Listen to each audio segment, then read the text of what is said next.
네, 우리가 흔히 상담에 대해서 이야기할 때 쉽게 오해하는 것은 상담을 통해서 문제에 대한 해답을 찾을 수 있다고 생각하는 것입니다. 그런데 사실 이런 기대와는 다르게 좋은 상담가란 우리에게 해답을 제시해주는 사람이 아닙니다. 좋은 상담가란 상담을 받으러 온 사람의 내면에 문제를 해결할 수 있다는 능력이 있다는 것을 믿고 내담자가 스스로 자신의 답을 찾을 수 있도록 내담자를 이끌어주는 사람입니다. 상담자는 이것을 위해 때로는 내담자의 거울이 되어주기도 하고 또 때로는 내담자가 문제를 직시할 수 있도록 돌직구를 날리기도 하고 또 때로는 칭찬으로 용기를 북돋아 주기도 하고 또 때로는 내담자의 상처를 같이 안아주고 포용을 해 줍니다. 우리가 이런 것들을 흔히 상담적 도구, 상담적 테크닉이라고 부르는데 이런 테크닉 중에 완벽주의로 고생하는 사람들에게 줄 수 있는 효과적인 방법이 하나 있습니다.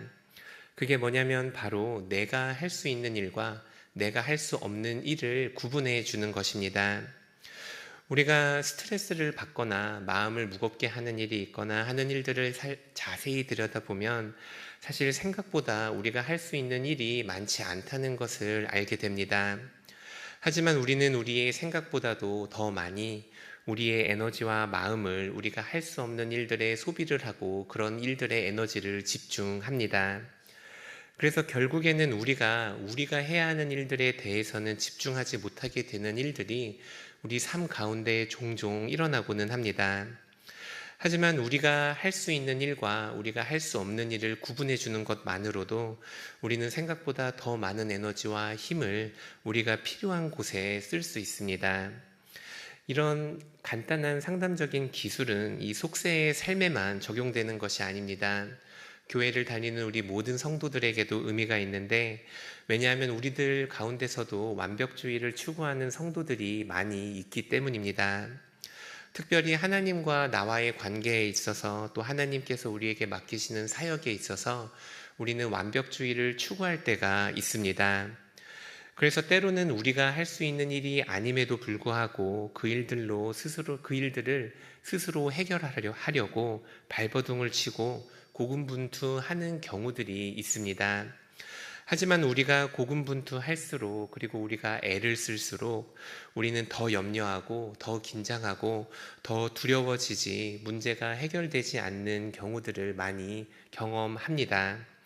왜냐하면 사실은 처음부터 우리가 할 수 있는 일들이 아니었기 때문입니다.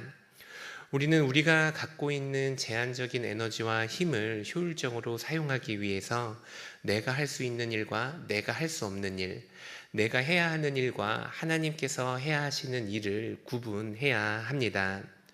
그렇게 하지 않으면 내가 할 수 없는 일 때문에 스트레스 받고 마음을 쓰고 고생을 하다가 정작 우리가 해야 하는 일에는 집중하지 못하는 일들이 생기게 됩니다.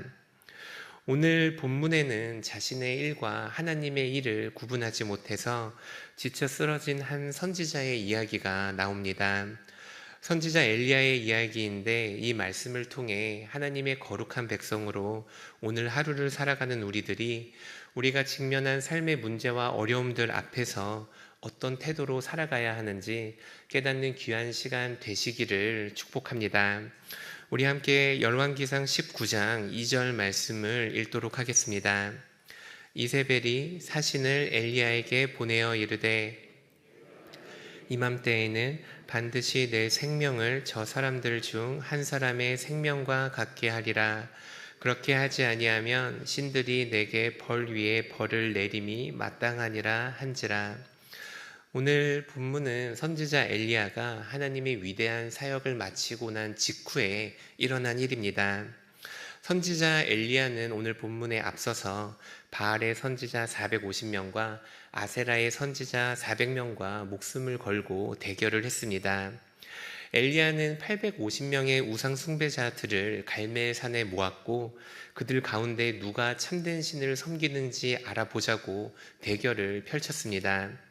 바알과 아세라의 선지자들은 그들의 신을 큰 소리로 불렀고 칼과 창으로 그들의 몸을 난도질하기까지 했습니다. 하지만 그들의 신은 응답하지 않았습니다. 그리고 그때 엘리야는 자신의 제단에 물을 3번 붓습니다. 그리고 조용히 그의 하나님을 향해 기도했습니다. 하나님, 이 백성들로 하여금 주께서 이들의 하나님이심을 깨달아 알게 하시옵소서. 엘리야의 기도가 끝나기 무섭게 하늘에서 여호와의 불이 내렸고, 이 여호와의 불은 번제물과 나무와 흙과 도랑의 물까지 모두 태워버렸습니다. 엘리야는 바알과 아스라의 선지자들을 사로잡았고 이들을 기손 시내로 데려가 모조리 죽여버립니다. 엘리야는 850명의 우상 숭배자들과 싸워 그 싸움에서 승리한 것입니다. 그런데 문제는 이후에 일어나게 됩니다. 자신의 선지자들이 죽었다는 소식을 들은 이세벨이 엘리야에게 사신을 보낸 것입니다. 그리고 사신을 통해 이세벨은 엘리야에게 내가 반드시 너를 죽일 거라는 메시지를 전합니다. 우리 함께 열왕기상 19장 3절에서 4절 말씀을 읽도록 하겠습니다. 그가 이 형편을 보고 일어나 자기의 생명을 위해 도망하여 브엘세바에 이르러 자기의 사환을 그곳에 머물게 하고 자기 자신은 광야로 들어가 하루길쯤 가서 한 로덴 나무 아래에 앉아서 자기가 죽기를 원하여 이르되 여호와여 넉넉하오니 지금 내 생명을 거두시옵소서. 나는 내 조상들보다 낫지 못하나이다 하고, 엘리야는 바로 조금 전에 바알과 아세라의 선지자 850명과의 대결에서 승리를 했습니다. 하늘에서 떨어지는 여호와의 불을 경험했고 그 불이 제단과 나무와 흙까지 태우는 것을 보았습니다. 그런데 그 일이 있은 지 얼마 되지도 않아서 이세벨의 협박 앞에 겁을 먹었습니다. 엘리야는 그녀를 피해 자신의 생명을 위해서 도망을 갔고 하나님께 자신을 죽게 해달라고까지 기도를 합니다. 우리가 이 본문을 읽다 보면 우리도 모르게 지금 본문에서 말하고 있는 이 선지자가 조금 전에 살펴본 그 선지자가 맞는지 의심이 들게 됩니다. 850명의 우상 숭배자들을 모조리 죽인 사람이 겨우 한 여인의 협박에 겁을 먹고 자신을 죽게 해달라 기도를 합니다. 하지만 이들은 같은 인물이 분명합니다. 선지자 엘리야는 하나님의 놀라운 기적을 경험하고도 며칠 되지도 않아 그 기적을 잊어먹고 세상이 주는 두려움 앞에서 하나님을 잊어버리는 실수를 합니다. 우리도 우리 삶 가운데 얼마나 자주 이러한 실수를 하는지 모릅니다. 하나님께서 베푸신 놀라운 기적을 경험했음에도 불구하고 우리 삶 가운데 하나님이 살아계심을 나타내는 증거들이 그렇게 많음에도 불구하고 우리가 세상이 주는 두려움 앞에 겁을 먹고 하나님을 부인하는 실수를 범합니다. 불과 며칠 전에 예배를 통해서, 말씀을 통해서, 기도를 통해서 부인할 수 없는 하나님의 인재를 경험했음에도 불구하고 마주한 삶의 고난과 어려움 앞에서 하나님을 한 번도 경험해 본 적 없는 사람인 것처럼 행동을 하고는 합니다. 하지만 하나님께서는 결코 변하시지 않으시고 우리의 곁을 떠나시지 않는 분이라는 사실을 우리가 항상 기억해야 합니다. 우리를 보호하시고 지켜주셨던 하나님은 지금도 우리를 보호하시고 우리를 지키시며, 우리를 구원하셨던 하나님은 오늘도 악에서부터 우리를 구원하고 계십니다. 선지자 엘리야는 하나님이 여호와의 불이 하늘에서 내려오는 모습을 보았음에도 불구하고 이세벨에게 겁을 먹고 자신을 죽여달라고 간청하기까지 하는 부끄러운 모습을 보입니다. 하나님께서 자신을 보호하시는 이심을 잊었기 때문입니다. 엘리야는 자신의 역할은 하나님 안에서 하나님과 동행하며 하나님을 바라보고 하나님을 기대하는 일임을 잊어버렸습니다. 그리고 하나님께서 자신을 보호하시며 지키시는 분이시라는 사실도 잊어버렸습니다. 그래서 이세벨에게 겁을 먹은 것입니다.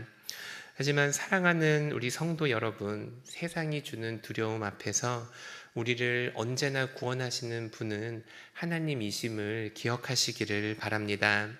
우리가 세상의 어려움 앞에서 두려워하고 떨고 무서워하는 이유는 그 역할이 나의 역할로 생각을 하고 나를 지키고 나를 보호하는 일이 나의 일이라 착각을 하기 때문입니다.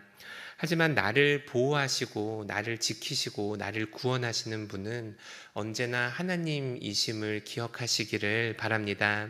삶의 지혜를 주시고 용기를 주시고 우리가 직면한 그 문제를 극복할 힘을 주시는 이도 하나님 한 분이십니다. 우리 함께 마지막으로 열왕기상 19장 5절에서 6절 말씀을 읽도록 하겠습니다. 로뎀 나무 아래에 누워 자더니 그를 어루만지며 그에게 이르되 일어나서 먹으라 하는지라. 본즉 머리맡에 숯불에 구운 떡과 한 병 물이 있더라. 이에 먹고 마시고 다시 누웠더니 엘리야를 보호하고 지키시는 일, 엘리야를 돌보시는 일은 하나님께 맡겨진 일이었습니다. 그렇다면 엘리야가 해야 하는 엘리야에게 맡겨진 일은 무엇이었겠습니까? 그것은 하나님께서 준비하신 숯불에 구운 떡과 물을 마시고 쉬는 것, 충분한 쉼을 누리는 것이었습니다. 근데 여기에서 우리가 오해해서는 안 되는 것이 있습니다. 엘리야가 음식을 먹고 잠을 잤다는 것은 그저 체력적으로 푹 쉬었다는 의미는 아닙니다.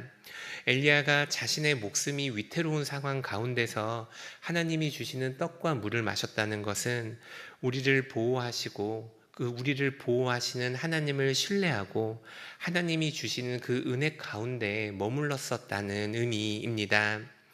우리가 해야 하는 일도 마찬가지입니다. 세상이 주는 두려움과 그 협박 속에서도 우리를 지키시고 계시는 그 하나님을 바라보고 그 하나님을 신뢰하는 일이 우리에게 필요합니다. 하나님께서는 성경의 수많은 이야기를 통해 우리에게 분명히 말씀하십니다. 하나님께서 우리를 대신하여 싸우시는 분이시고 우리를 놓지 않으시는 분이시며 우리를 눈동자처럼 지키고 보호하시는 분이라 분명히 말씀하십니다. 그 하나님을 바라보며 우리가 해야 하는 일은 그 하나님을 신뢰하고 하나님이 오늘 우리에게 주시는 그 안식과 쉼을 누리는 일입니다. 그리고 때가 되어 호렙에 갈 때가 되면 하나님이 주신 그 힘을 가지고 하나님의 말씀에 순종하여 그 한 걸음을 내딛는 일이 우리에게 필요한 일입니다. 그 때가 되기 전까지, 호렙에 갈 때가 되기 전까지 우리가 해야 하는 일은 세상이 주는 그 두려움과 협박 속에서 우리가 겁을 먹고 무서워 벌벌 떠는 것이 아니라 우리를 지키신다 약속하시는 그 하나님을 바라보고 그 하나님 안에서 안식을 누리는 일입니다. 하나님 안에서 안식을 누리시는 우리 귀한 서울시민교회 성도님들 되시기를 축복합니다. 사람들에게는 각자의 어려움과 고난들이 있습니다.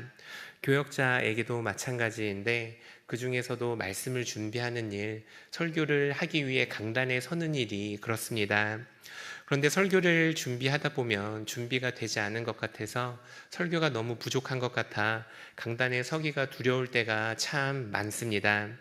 그런데 사실 잘 생각해 보면 이 두려움의 원인이 무엇인지를 우리가 알 수 있습니다. 바로 설교를 준비하면서 나의 일과 하나님의 일을 구분하지 못하기 때문입니다. 설교를 위해서 시간을 내고 마음을 쏟고 연구를 하는 일은 나의 일입니다. 하지만 설교문을 통해 역사하시는 일은 하나님의 일입니다. 성도님들의 마음의 문을 열게 하시고 그 말씀이 귀에 들리게 하고 또 그 말씀대로 살겠노라 결심하게 하시는 일도 하나님의 일입니다.